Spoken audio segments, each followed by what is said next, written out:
Tankboat pertama di dunia lahir di Banyuwangi, badannya dari karbon komposit yang 10 kali lebih kuat dari baja. Karena bobotnya yang ringan, kendaraan ini bisa bergerak cepat dan mampu menghancurkan musuh dari jarak 5 km.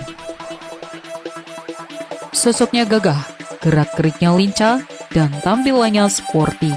Jika dianalogikan sebagai sosok pria, parasnya ganteng. Namanya Antasena. Dia adalah prototipe tankboat buatan PT Pindad yang diproduksi di sebuah galangan canggih di Banyuwangi. Setelah sukses menjalani berbagai tes manuver di lautan bebas, Antasena pun berlayar ke perairan Situbondo, menempuh jalur laut sejauh 310 km untuk menjalani serangkaian uji penembakan. Di Pantai Peiton yang merupakan area latihan TNI AL, Antasena melakukan sejumlah manuver, meluncur berkelok-kelok, berputar atau melambung sambil menembak. Senjata utamanya yang terus menyalak adalah sepucuk Cannon kaliber 30 mm. Proyektilnya menghantam sasaran yang berjarak beberapa ratus meter. Seperti layaknya tank lain, kabin kru Antasena beratapkan turret yang terbuat dari aluminium alloy. Bentuknya seperti kubah yang bisa berputar ke kiri dan ke kanan. Dengan fleksibilitas putaran turret itu, moncong Cannon bisa disetting terarah ke sasaran, meski kendaraan bergerak ke sembarang arah. Selain sepucuk Cannon, tankboat ini juga dibekali 2 senapan mesin 12,7 mm, yang satu diantaranya bertengger di atap turret. Dalam uji coba tankboat Antasena, PT Pindad Persero menyatakan bahwa uji coba berupa sea trial dan firing test dianggap berhasil, dan Antasena dinyatakan lolos dalam rangkaian uji coba tersebut.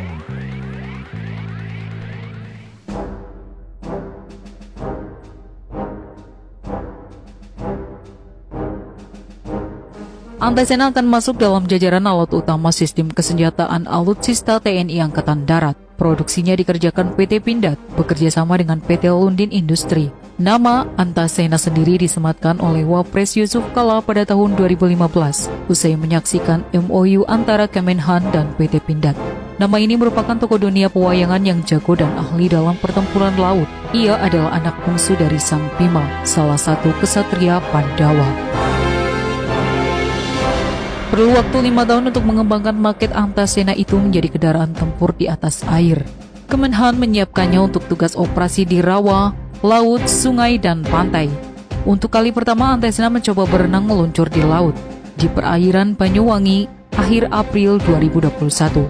Peristiwa itu menarik perhatian Popular Mechanics, majalah elektronik terbitan Amerika Serikat. Pada edisi 10 Mei 2021, majalah khusus persenjataan dan kendaraan militer yang terbit sejak 1902 itu mengulas Antasena. Popular Mechanics menyebut Antasena sebagai kendaraan militer hybrid yang unik. Ia mengambang seperti perahu dan menembak seperti tank, tulisnya. Masih oleh media itu, tak ada produk sejenis di tempat lain. Kendaraan itu cocok untuk beroperasi di perairan keruh. Artinya, itu cocok dengan penugasan yang bakal diemban Antasena, yakni di rawa, laut, sungai, dan pantai, yang sebagian besar memang perairan yang keruh alias butek.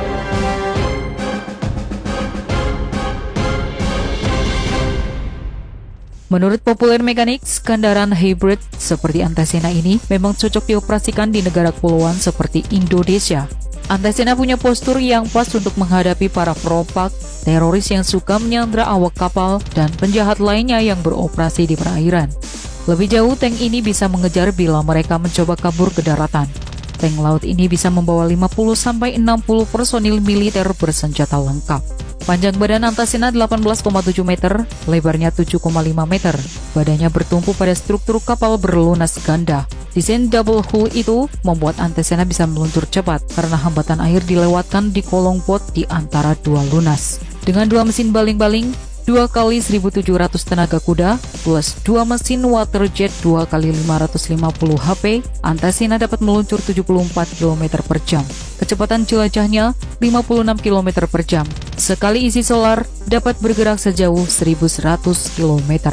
Lambung Antasena terbuat dari komposit karbon, material yang kekuatannya 10 kali kekuatan baja, tapi beratnya hanya 1/10-nya.